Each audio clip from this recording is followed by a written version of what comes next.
Right, so I've just received this big old lump of metal in the post, and this is the adapter plate which I had custom made to link the QS motor and the bevel gearbox, which I got as a spare. There was or is still one on the old engine that I took off the quad, but I'm going to try and sell that intact, so I got this this one spare. This isn't a reduction gear at all, it simply changes the direction from this orientation to this direction, but it happened to be completely flat on this side, which means it's a relatively straightforward job to use it as the main adapter point, so I can then use the existing output shaft or drive shaft. So this is the moment of truth: is it going to fit? So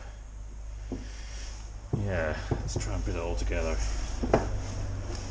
This is the motor, and it previously came with this pulley.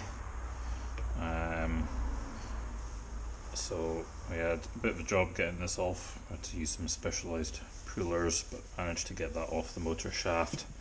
And this is the bevel gear that came with the gearbox. So it's an original one, so the patterns of the bevel gears match. And this one was splined originally. I don't know if you can just about see the spline patterns at the very edge. So I had it machined down. This shaft here is actually tapered very slightly, so they used quite a specialised spark erosion tool to cut it down, and to cut in this keyway here to match the little key that comes on the motor shaft as standard. So all I need to do now with that is get the nut adapted very slightly. I'm going to have to trim down the nut so that it doesn't foul the matching bevel gear. So I'm going to have it which way? I'm going to have it roughly that. This will do for trying it out. And at first glance it looks like it's matching up pretty well on there. So I've got some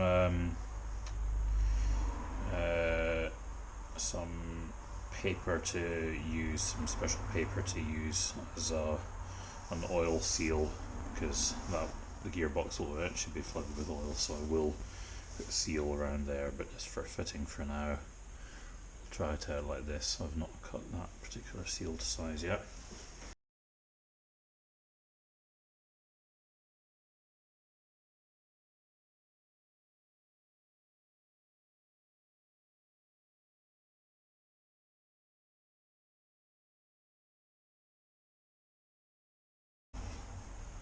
I may cut out some of the inner bit which isn't necessary anymore, and once that's sitting in place, the oil inside there will then be sealed in.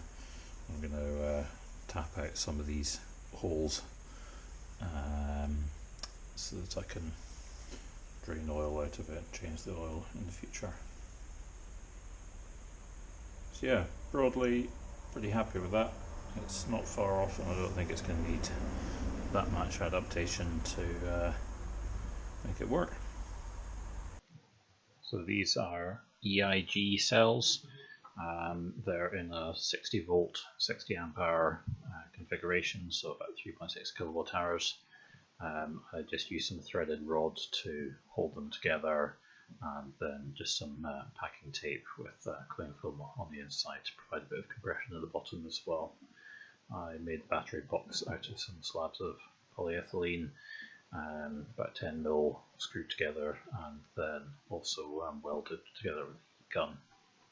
So here I'm using the old air intake air filter box and converting that into housing for the main contactor. So that worked pretty well for keeping it all watertight and closing the pre-charge resistor. Then here you can see the completed LV junction box and the main controller, the motor controller, which is sitting in the old battery tray for the old 12-volt battery.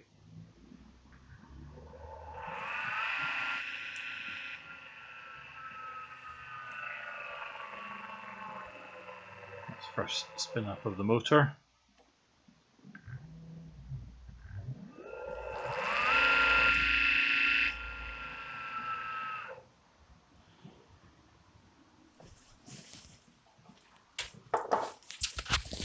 And this is the Kelly controller software, where you can see some of the different parameters. And the motor being fitted in place on the quad. One sheet of nylon still to be fitted as a support on the back of the motor, and the motor adapter plate shown on this side. And this is the first test run with wheels up, so ignition on. You can hear the beeping, which is the fault code in the inverter saying the voltage is too low, and I've turned on the run switch, so in a few seconds the contactor will close and the beeping will stop. There it goes.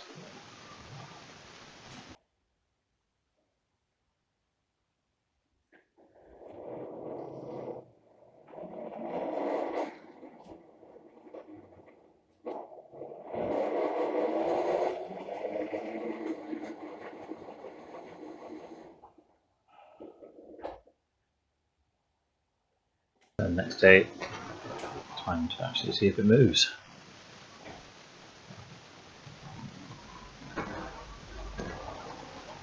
So in the next video I'll show you a bit more of the extended testing we did outside.